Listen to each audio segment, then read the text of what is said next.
Universe நேயர்களுக்கு எனது அன்பான வணக்கத்தை தெரிவித்துக் கொள்கிறேன் தோழர்களே.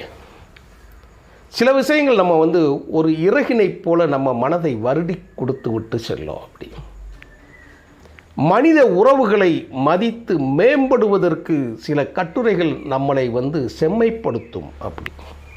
அப்படித்தான் நான் இன்று ஒரு செய்தியை உங்களுக்கு பதிவாக கொடுக்கப் போகிறேன். யுனிவர்ஸ் சேனல் இது ஒரு முக்கியமான மனித உளவியல் சிக்கலை தீர்த்து வைப்பதற்கான ஒரு கே. பாக்கியராஜ் அவர்களுக்கும் எம்ஜிஆர் அவர்களுக்கும் இருக்கக்கூடிய நட்பு உலகம் அறியும், திரைத்துறையும் அறியும், அத்தனை பேருக்கும் தெரிவாங்க. அப்படி பாக்கியராஜ் படத்துக்கு கிடைக்கக்கூடிய விருதை எம்ஜிஆர் தடுத்து நிறுத்தியிருப்பாரா? ஆமாம், எம்ஜிஆரே தடுத்தார். அதைத்தான் இந்த காணொலியில் நான் பேச போகிறேன். ஒரு முக்கியமான செய்தியாக நான் சொல்ல போகிறேன்.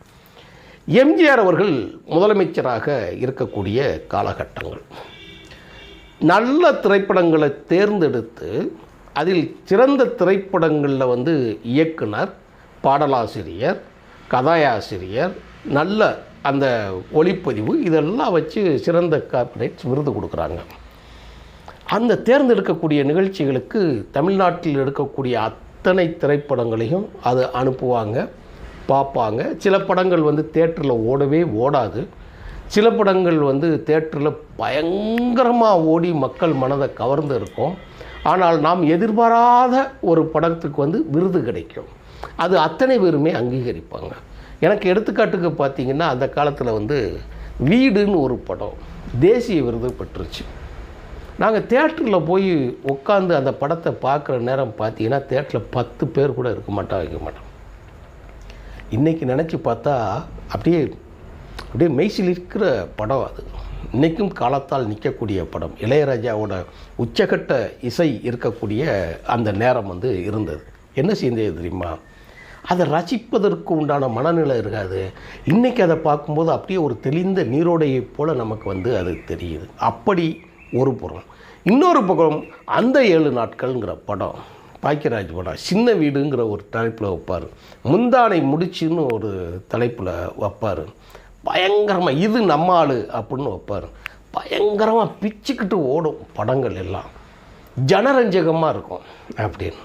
அப்படி ஒரு சிறந்த திரைப்படத்தை தேர்ந்தெடுக்கக்கூடிய நேரத்தில் மக்களால் கொண்டாடப்பட்ட படம் தான் அந்த 7 நாட்கள் அப்படிங்கிற படம். நீங்கள் இன்றைக்கும் அந்த படத்தை பாருங்கள். பார்க்காத இளம் தலைமுறையினருக்கு சொல்கிறேன், இன்றைக்கும் பாருங்கள். மொதல் சீன்லேருந்து கடைசி வரை அந்த படம் உங்களை அப்படியே நிப்பாட்டி வைக்கும். அந்த கடைசி வசனம், ஒரு வசனம் வரும், உன்னோட காதலி என்னோட மனைவியாக முடியாது, மனைவி ஆகலாம், ஆனால் என்னோட மனைவி உன்னோட காதலியாக முடியாதுங்கிற மாதிரி ஒரு வசனத்தை சொல்லுவாப்புல. அது ரொம்ப ரொம்ப ரொம்ப ரொம்ப முக்கியமான ஒரு வசனமும் மிகப்பெரிய தாக்கத்தை அந்த தாலியை பிடிச்சிக்கிட்டு பேசுகிற மாதிரி. என்ற காதலி உனக்கு மனைவியாகிடலாம், ஆனால் உன் மனைவி எனக்கு திருப்பி காதலியாக முடியாது, அது எனக்கு தேவையில்லைங்கிற அந்த வசனம் பிச்சுக்கிட்டு ஓடும். அந்த படத்துக்கு சிறந்த படமாக தேர்ந்தெடுத்து வச்சுக்கிட்டாங்க அறிவிப்பு. ஆனால் வெளியே வரும்போது சிறந்த படமாக அது வெளியே வரல. பாக்கியராஜுக்கு ரொம்ப ஏமாற்றம். எம்ஜிஆர் மீது மிகப்பெரிய மரியாதை வைத்திருக்கக்கூடியவர். அதுவும் போயிட்டு பார்த்திங்கன்னா, என்னுடைய திரை வாரிசு பாக்கியராஜ் அப்படின்னு எம்ஜிஆரே அறிவிச்சிருக்கிறார். அப்படிப்பட்ட நேரம். சரி, இப்போது நமக்கு விருது கிடைக்கலையே அப்படின்னு நினைக்கிற நேரத்தில் தோட்டத்திலேருந்து எம்ஜிஆர் அவர்கள் அவரை கூப்பிட்டு அழைக்கிறார். இங்கே வாங்க அப்படின்னு சொல்லி பாக்கியராஜை கூப்பிட்றாரு. பாக்கியராஜ் நேராக எம்ஜிஆர் வீட்டுக்கு போகிறார். போய் என்னன்னு கேட்கும்போது, என் மேலே வருத்தம் இருக்கான்னு கேட்குறாரு. இல்லை, என்ன தலைவரே இப்படி சொல்கிறீங்கன்னு சொல்லி கேட்குறாங்க. உங்களுக்கு நான் ஒரு உண்மை செய்தியை நான் சொல்ல போகிறேன். அந்த 7 நாட்கள் படம்தான் சிறந்த படமாக தேர்ந்தெடுக்கப்பட்டு சிறந்த இயக்குனராகவும் தேர்ந்தெடுக்கப்பட்டு எனக்கு பட்டியல் கொடுத்தாங்க. ஆனால் அந்த 7 நாட்கள்ங்கிற அந்த பெயரை அளித்ததே நான் தான் அப்படின்னு சொல்லி எம்ஜிஆர் பாக்கியராஜிட்ட நேரடியாக தான் வீட்டுக்கு வர வச்சு அதை சொல்கிறார். பாக்கியராஜுக்கு அதிர்ச்சி. இது எப்படி என்னன்னு புரியாமல் தவிக்கிறார். ஏன் தெரிஞ்சுக்கலாமா தலைவரேன்னு சொல்லி பாக்கியராஜ் கேட்குறாரு. இல்லைப்பா, உன்னுடைய அந்த படத்தை வந்து தமிழ்நாட்டு மக்கள் தலைமீது வச்சு கொண்டாடி தீர்த்துட்டாங்க. உனக்கு அந்த திரைப்படம் மூலமாக உன்னுடைய இயக்குனர் திறமையை வந்து தமிழ்நாட்டு மக்கள் அங்கீகாரம் பண்ணியிருக்கிறாங்க. அதை நான் கெடுக்க விரும்பவில்லை. அதனால தான் நான் இந்த விருது உனக்கு கொடுத்திருந்தால், நல்லா கேட்டுக்கோங்க, நான் இந்த விருது உனக்கு கொடுத்திருந்தால் உன்னுடைய திறமையின் மீதே மக்களுக்கு சந்தேகம் வரக்கூடிய நிலை வருவதை நான் உணர்ந்தேன் அப்படின்னு சொல்கிறார்.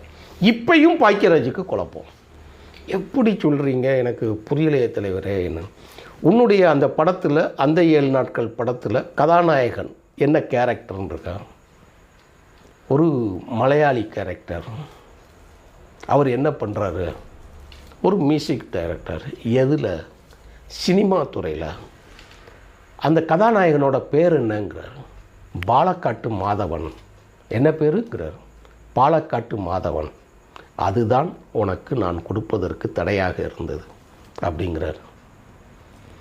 இவருக்கு ஓரளவுக்கு புரியுது. இருந்தாலும் எம்ஜிஆர் அவர்கள் மூலமாக தெரிந்து கொள்ள விரும்புவதற்காக கிளறுகிற போது அவர் சொல்கிறாரு, என் மீது மலையாளி என்கின்ற பழியை போடுகிறார்கள். எல்லா மேடைகளிலும் எம்ஜிஆர் ஒரு மலையாளத்தான் என்று சொல்லுகிறார்கள். ஒரு மலையாளி தமிழ்நாட்டை ஆளலாமா என்று எல்லா இடங்களிலும் எல்லோரும் பேசிக்கொண்டு இருக்கிறார்கள். இந்த நேரத்தில் நீ பாலக்காட்டு மாதவன் என்கின்ற ஒரு கேரக்டரை கொண்டு வந்து கதாநாயகனாக நடிக்க வைத்து அந்த படம் வெற்றி கொடி கட்டி இருந்தாலும் உண்மையிலேயே நல்ல படம் என்று உனக்கு நான் விருதை கொடுத்தாலும் எம்ஜிஆர் மலையாள பாசத்தில் மலையாள கதாநாயகனாக ஒரு மலையாளி நடித்திருப்பதனால் உனக்கு விருதை கொடுத்துட்டான்னு சொல்லிடுவாங்க. அதன் மூலமாக உன்னுடைய திறமை மழுங்கடிக்கப்பட்டு எம்ஜிஆர் கொடுத்த விருது பெருசாக சொல்லி உன்னுடைய படத்திற்கான அந்த மதிப்பே போய்விடும் என்று நான் நினைக்கிறேன்னு சொன்னேன். இது எவ்வளவு பெரிய செய்தின்னு பார்த்துக்கணும். இதுதான் நுண்ணறிவுங்கிறது, த மைக்ரோ சென்ஸ். அதுங்கிறது 6th சென்ஸ் அப்படின்னு சொல்கிறது இதுதான். என்ன மலையாளின்னு சொல்கிறாங்களே, உனக்கு அந்த கேரக்டர்னு சொல்லி உன் கொடுத்துட்டா உன் திறமை மதிப்பு இல்லாமல் போயிருமே. மக்கள் கொண்டாடுற, மக்கள் கொடுக்கக்கூடிய வெற்றியை தாண்டியா உனக்கு மதிப்பு கிடைக்க போகுது? கலைஞரே திரைத்துறையை மதித்து உன்னுடைய திறமையை மதித்து இது சிறந்த படம் என்று ஏற்றுக்கொள்ளுவார். இது எம்ஜிஆர் சொல்கிறது. கலைஞரே ஏற்றுக்கொள்வார்கள். ஆனால் 4ஆம் தரத்தில் இருக்கக்கூடிய அரசியல்வாதிகள் மேடைகளில் போய் உன்னை பிச்சு பிராண்டி அசிங்கப்படுத்துவார்கள். அதை நான் விரும்பவில்லை.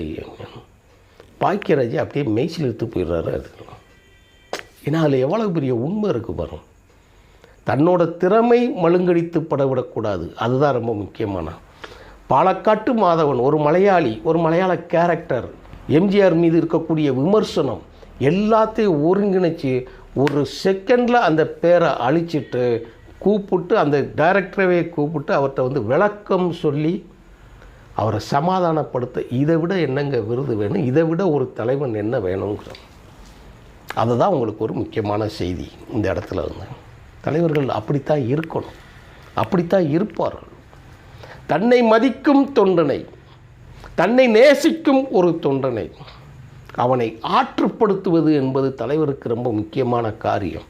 அதே நேரத்தில் தான் எடுக்கும் நடவடிக்கை மூலமாக தன்னுடைய தொண்டன் நிம்மதியாக வாழ வேண்டும், அவன் மதிப்புடன் உழவ வேண்டும் அப்படிங்கிற ஒரு முடிவை சொல்லிக் கொடுக்குறது அதை விட பெரிய பெருசு. நீங்கள் இதே இடத்துல தலைவர் இயக்குனர் இமயம் பாரதி ராஜாவுக்கு நடந்ததை நீங்கள் பார்க்கணும். அவருடைய வேதம் புதியது படம், ஏன்னா குருநாதருக்கு, பாக்கியராஜுக்கே குருநாதர் அவர்.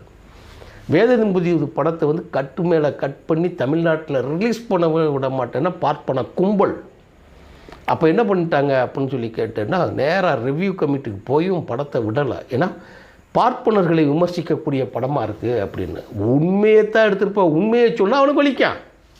அந்த படத்தில் பெரிய ஒரு அது எந்த இதுலேயுமே கிடையாது.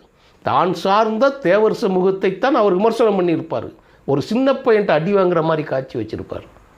பாலுங்கிறது உன்னுடைய பேர், தேவருங்கிறது யார் கொடுத்த பட்டம், நீ படித்து வாங்கினதான்னு சொல்லி கேட்குற வசனத்தை தான் சார்ந்த சமூகத்தை பாரதி ராஜா கேள்வி கேட்குற மாதிரி வச்சு ஒரு விழிப்புணர்ச்சியை கொடுக்கறக்கூடிய அந்த ஒரு ஹைப் இருக்கக்கூடிய படத்தை வெளியே விடலைங்க.